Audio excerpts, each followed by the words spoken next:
सभी को जय श्री कृष्ण, राधे राधे। तो आज फिर सुनाते हैं लड्डू गोपाल की एक ऐसी लीला कथा जिसको सुनकर आपको भी लड्डू गोपाल के प्रति और ज़्यादा विश्वास हो जाएगा और ज़्यादा आपकी भक्ति बढ़ जाएगी, क्योंकि ये जो सत्य लीला कथा है ये वही समझ पाएंगे जो लड्डू गोपाल पे विश्वास करते हैं और जिनके लड्डू गोपाल जिनके ऊपर बहुत कृपा किए हैं वो समझ पाएंगे इस सत्य लीला कथा को। तो ये जो सत्य लीला कथा है ये रीता जी ने शेयर की है। रीता जी बहुत ही गरीब परिस्थिति से हैं, लेकिन फिर भी सुखी हैं। कैसे सुखी हैं कि 2 रोटी उनकी सुबह शाम की हो जाती है। उनके पास बचाने के लिए कुछ भी नहीं है, लेकिन ऐसा भी नहीं है कि वो भूखी रहती हों, उनके बच्चे भूखे रहते हैं, ऐसा कुछ भी नहीं है। भगवान की कृपा से उनकी रोजी-रोटी चल रही है, दोनों टाइम का वो पेट भर पाती हैं। लेकिन अचानक से एक ऐसी परिस्थिति सामने आ जाती है जिसकी वजह से उनका जीवन पूरा का पूरा तहस-नहस हो जाता है। वो क्या होता है कि इनके हस्बैंड जो थे वो एक सोसाइटी में चौकीदार थे। उसकी वजह से इनको जो पैसा मिलता था उसमें इनकी दाल-रोटी चलती थी, सब कुछ बहुत अच्छा था। रीता जी जो थी बहुत संतुष्ट औरत थी, हर एक चीज़ में भगवान का शुक्रिया करना और जो है उसमें संतोष से रहना और खाना, अपने परिवार को चलाना, ऐसी इनकी विचार थे, ऐसी इनकी सोच थी, ऐसा व्यवहार था। घर परिवार बहुत अच्छे से चल रहा था, भले कम था पैसा लेकिन सुकून था। लेकिन अचानक से जब इनके पति की नौकरी छूट जाती है, कैसे छूटती है कि इनके हस्बैंड जो चौकीदार थे वो साइकिल से जा रहे थे चौकीदारी करने। अचानक से रात में कोई गाड़ी से ऐसे टकरा जाते हैं जिसकी वजह से उनके पैर में फ्रैक्चर आ जाता है। पैर की जो हड्डी थी वो टूट जाती है, तो डॉक्टर ने कुछ महीने के लिए इनको आराम करने के लिए बेड रेस्ट देता है कि अभी आपको चलना फिरना नहीं है, और प्लास्टर बांध देता है। तो भाई जब चौकीदारी करोगे तो जब हाथ पैर सही रहेंगे तभी तो चौकीदारी कर पाओगे। जहाँ वो कर रहा था अब वहाँ से उसको निकाल दिया जाता है उस सोसाइटी से, क्योंकि ऐसे चौकीदार कौन रखेगा ना जो सुरक्षा ना कर पाए।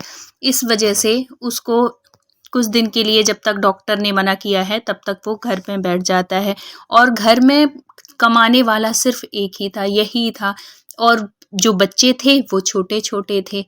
जो रीता थी वो घर संभालती थी अपने जितना भी पैसा था उसमें। अब वो भी जब बंद हो गया और कहीं से कोई आमदनी नहीं, कि अगर जैसे वो उसकी परिस्थिति ऐसी है घर में बैठ गया है तो उसका कहीं से कुछ पैसे आ जाएं और उसका जीवन यापन चले, ऐसा भी कुछ भी नहीं था। अब रीता जी के जीवन में एक ऐसी घटना घटी जो कि सब कुछ बदल दिया। क्या होता है कि जब तक थोड़ी बहुत जो पैसा इन्होंने जोड़ा था, देखो परिस्थिति कैसी भी हो, कम हो ज़्यादा हो, हर औरत को अपनी सेविंग के लिए कब कैसी परिस्थिति आ जाए उसके लिए कुछ 2-4 पैसे अपनी हैसियत के हिसाब से बचा के रखना चाहिए। कभी भगवान ना करे कभी किसी के जीवन में कुछ गलत परिस्थितियाँ आए, लेकिन ये जो थी ये जोड़ के रखी थी। हर औरत को ऐसे ही करना चाहिए।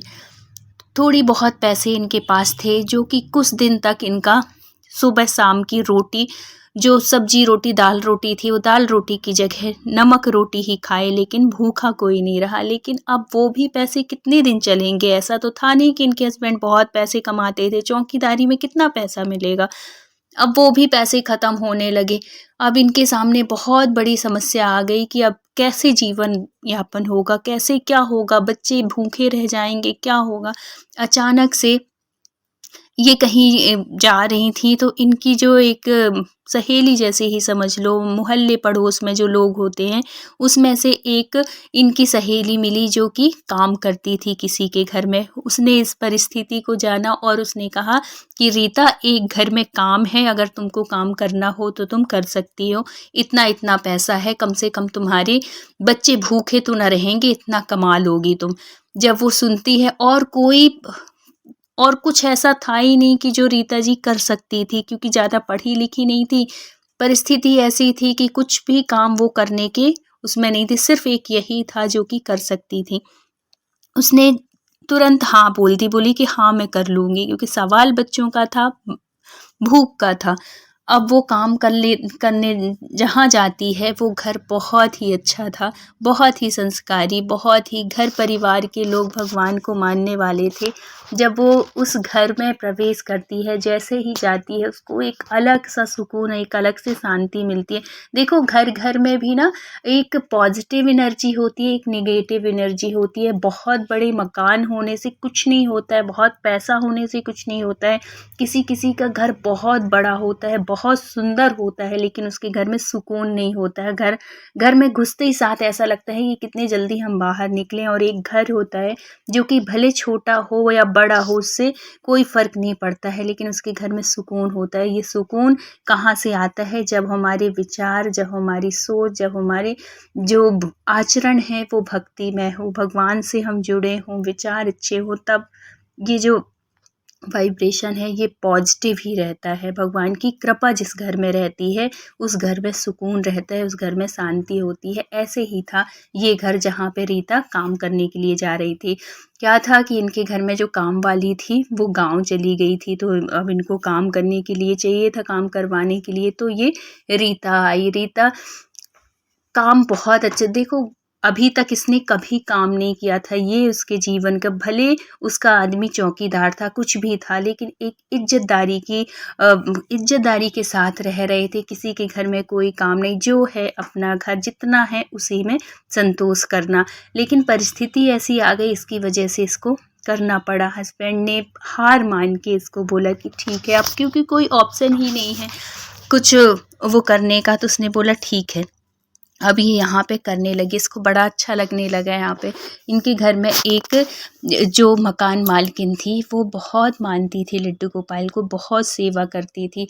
जब इसने इसके बारे में सुना कि इसके हस्बैंड की मतलब फ्रैक्चर हो गया है, अब कमाने वाला कोई नहीं है, एक यही है, तो उसको किसी न किसी बहाने से दे देती, कहीं कुछ दे देती, कभी कुछ ऐसे घर में बनता, कुछ एक्स्ट्रा होता तो इसको हमेशा दे देती थी कि तुम्हारे भी बच्चे छोटे हैं, तिथ में त्योहार में बहुत मदद करती थी। और हमें करना भी चाहिए। अपने से जो गरीब परिस्थिति के लोग हैं, चाहे हमारे काम वाले हों, चाहे चौकीदार हो, चाहे कोई भी हो, पेपर वाला हो, कबाड़ी वाला हो, जो सामान ले जाता है, कूड़ा वाला हो, इनकी बहुत हेल्प करना चाहिए। अपन से जितना हो सके हमें हेल्प करना चाहिए, क्योंकि ये बहुत गरीब होते हैं। तो ये किसी न किसी बहाने से, जो मकान मालकिन थी जिसके घर काम करती थी, वो देती रहती थी। ये भी बहुत खुश रहती थी उनसे। एक बार की बात बताती हैं जो कि इसका जीवन बदल दिया। एक बार ये जो रीता है ऐसी बताते बताते रोने लगी कि हमने कभी ऐसा नहीं सोचा था कि ऐसी भी परिस्थिति आएगी कि हमें काम करना पड़ेगा। मेरे हस्बैंड को बिल्कुल भी पसंद नहीं है, लेकिन भगवान जो चाहें वो करवा लेते हैं। तो वो कहती है कि ऐसी कोई बात नहीं है, तुमको भरोसा है, विश्वास करती हो तुम भगवान के ऊपर? मकान मालकिन ने पूछा तो बोले कि अभी तक तो मैं कभी भगवान की कुछ ऐसे कभी इच्छा ही नहीं की हूँ, ना कभी कुछ उनसे मांगा है, और ना कभी ऐसा सोचा है कि भगवान ये पूरी करते हैं या नहीं करते, क्योंकि कभी आज तक मैंने कभी मांगा ही नहीं है। तो वो ऐसी कुछ बात लगी तो वो बताने लगी कि लड्डू गोपाल जो है ना, जिनकी मैं सेवा करती हूँ और बहुत प्यारे हैं, बहुत कृपा करते हैं। वो जो चाहें वो दे सकते हैं। अगर हम सच्चे मन से, सच्चे भाव से अगर उनकी हम सेवा करते हैं, तो वो सारी परिस्थिति को उनको बदलने की उनमें शक्ति है। वो जो चाहें वो कर सकते हैं। जब ये सुनती है रीता तो उसके मन में एक विश्वास सा बढ़ता है, उसके मन में एक खुशी सी होती है कि अच्छा, लड्डू गोपाल की सेवा से ये भी होता है।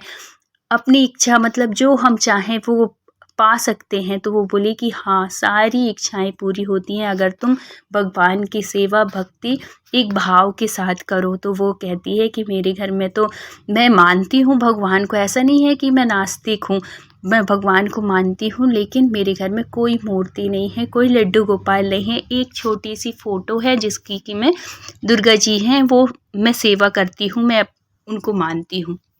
वो बोली कोई बात नहीं, मैं तुमको एक लड्डू गोपाल दूंगी अगर तुम्हारा मन है तो। और एक और बात है कि जब किसी का मन हो ना अगर सेवा करने का, तभी हमें लड्डू गोपाल या कि कोई से भी भगवान देने चाहिए, नहीं तो इसमें भी उनका अपमान होता है। कभी ऐसे लोगों को भगवान गिफ्ट नहीं करना चाहिए जो कि ले जाके एक वैसे सामान के जैसे रख दें, उनकी सेवा ना हो, उसी को दो जो सेवा कर सके। जब वो पूछती हैं कि तुम सेवा करोगी? तो वो कह देती है कि हाँ करूँगी।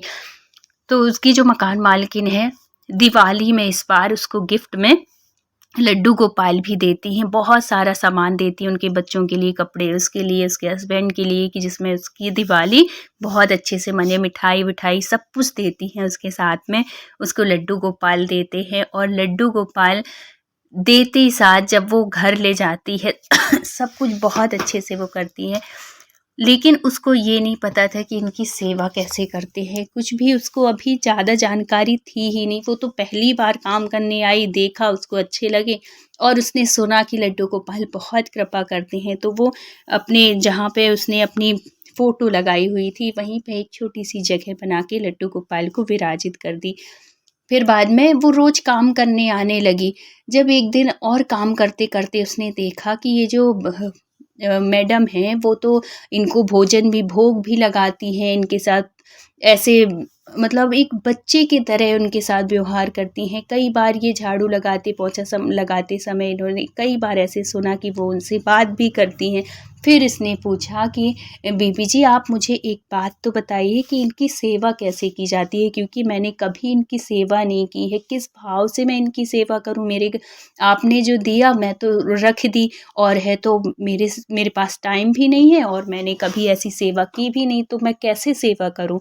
फिर वो सारी विधि बताती हैं कि लड्डू गोपाल को एक रिश्ते के साथ उनकी सेवा करो, चाहे जिस रिश्ते में मानो, चाहे वो उनको गुरु के रूप में मानो, मित्र के रूप में, पुत्र के रूप में, किसी भी भाव में मानो, एक रिश्ते के साथ जब हम उनसे जुड़ेंगे तो वो भी उस भाव से हमारी सेवा स्वीकार करते हैं। और उनको भोग लगाना बहुत ज़रूरी है। जो भी तुम्हारे सामर्थ्य है तुम उस हिसाब से उनको भोग रोज़ लगाओ। जो भी अपने लिए बनाती हो सबसे पहले उनको भोग लगाओ, फिर खाओ। सात्विकता का ध्यान रखो, कोई मांस, मच्छी और ये सब चीज़ नॉन-वेज बिल्कुल भी नहीं खाना है जब भगवान की सेवा करने। तो वो बोलती है कि नहीं मैडम हमारे घर में ऐसा कुछ भी नहीं बनता है, एकदम सात्विक हम लोग हैं और भगवान नहीं थे उसके पहले भी हम लोग कभी ये सब चीज़ नहीं खाते थे।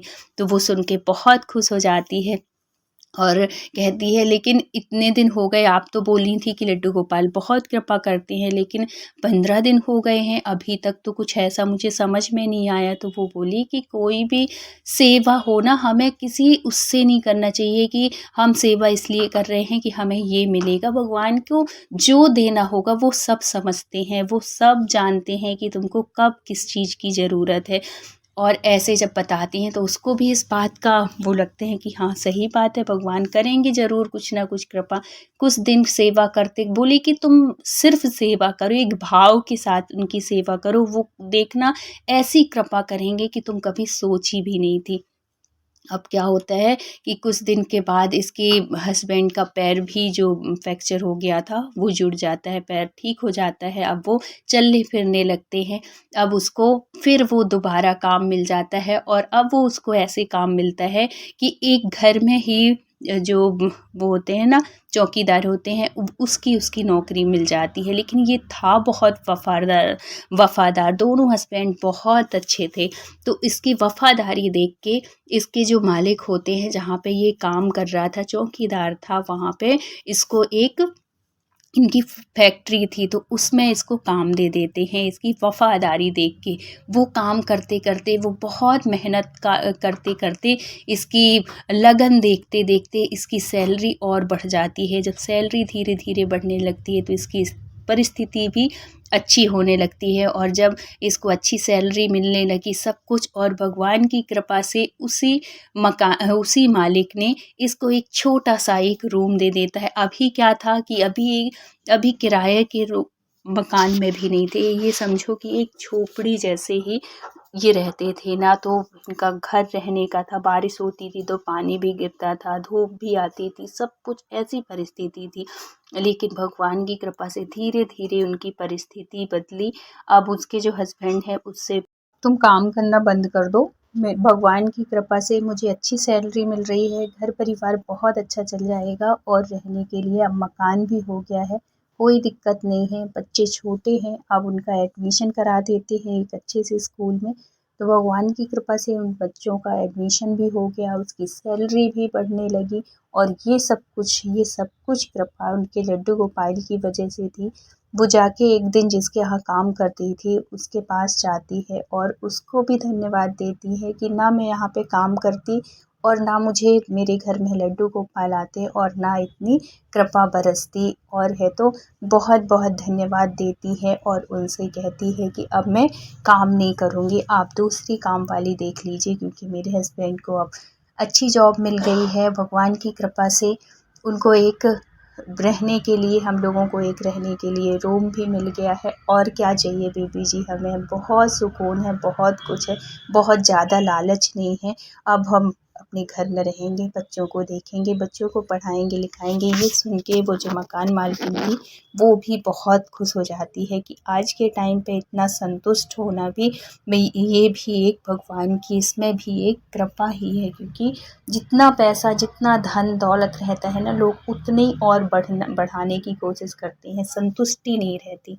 लेकिन जिसके जीवन में संतुष्टि है उसमें भी अपने भगवान की अपने लड्डू गोपाल की कृपा ही समझिए। तो जिसके घर में भी लड्डू गोपाल हैं, जो भी लड्डू गोपाल की सेवा करते हैं, भगवान लड्डू गोपाल उनके जीवन में बहुत संतुष्टि बहुत खुशियाँ देते हैं। तो ऐसी कृपा भगवान सबके ऊपर बनाए रखना।